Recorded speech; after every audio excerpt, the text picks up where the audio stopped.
Hi and welcome everyone. Today I would like to give you a bit more insight into how components work, how items work inside of ExtJS, and the most basic item is a component. So let's dive into it. So if you didn't subscribe yet, please help us with this and let's go. So I prepared a little bit in here.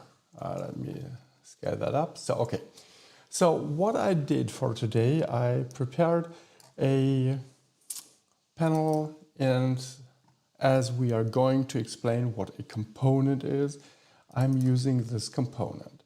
First of all, let's see in here what a component can do. Let's go for component, choose the Ext component, and here you will find all the information that you might want to get about a component. And whatever you're looking for, let's say you're looking for a style, you can find everything in here. So what I prepared is I prepared a component and a style and something to output. So this is my first component. You can read it up in here.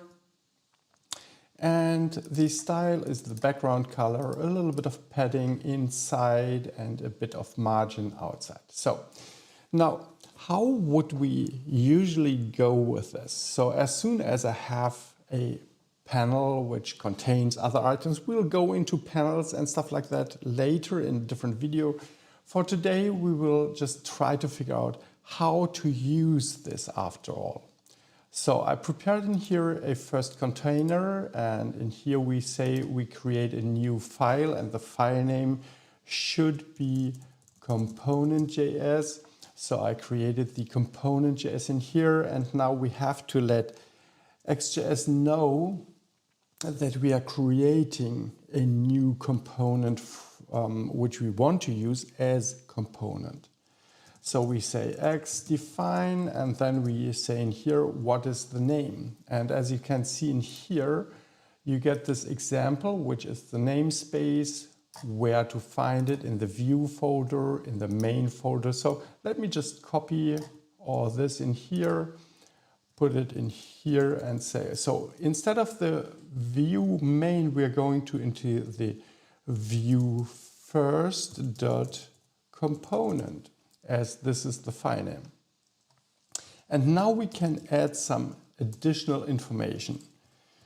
So the first one is, what do we use as a basic component to start with? So that is extend ext component.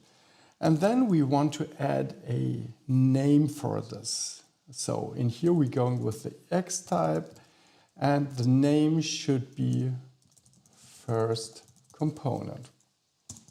So that's basically all we need.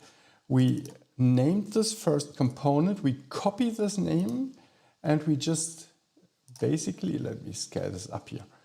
Basically, we add in here, instead of component, we add our own component name. So the X type in here is the definition from what we just did. So now we can copy all this, remove it from here, and add this to our own file.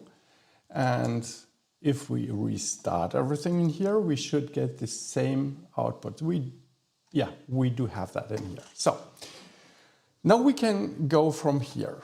The next thing we would like to do, we want to have in here, this is my first self-written component. So let's save this, go in here and see, this is my self-written component. Now, I do not like to have the style in here, so let's add another file in here and name this file component.scss. So now we created this SCSS file, And what we do in here is we add a class to our component and name this first component. And again, I just copy this, start with a dot for the class name, add this, and let's move all this from here into here. So this is background minus color. We do not need these ones any longer. And we are good to go, I guess. So we created a SCSS file with the same name as the component which it should belong to. Now let's see if we can get this to work right away. Let's run this and we get all this in here. So this is how we can clean up our component a lot. So as you can see in here, you see that the items X type, we just didn't define that in here, and we can clean up our view in here to get a lot more overview into the file overall. And the component itself contains all the data we need in here. So if we go with some data binding, for example, let me just get this out of here. I will explain data binding later on in other tutorials, or you might find it in videos I already did. So let's just go with this, and now all of a sudden we get the lorem ipsum in here. But this is just, let's switch back to what we had before to keep it easy. This is how easy you can set up a component. If you need to know what components can do, just let me remove that in here, hover over here, and you can see you can add all these configs as we can use even a margin config in here. So we wouldn't even have to add a class. We could go with margin, double point 50. Let's use a bigger margin in here. Go back to this one, and you can see that we get a lot bigger margin in here, which would override the component SCSS margin. So this is what a component can do, how you can use it. It would be awesome if you would subscribe to the channel, if you liked it, if it helps you anyhow.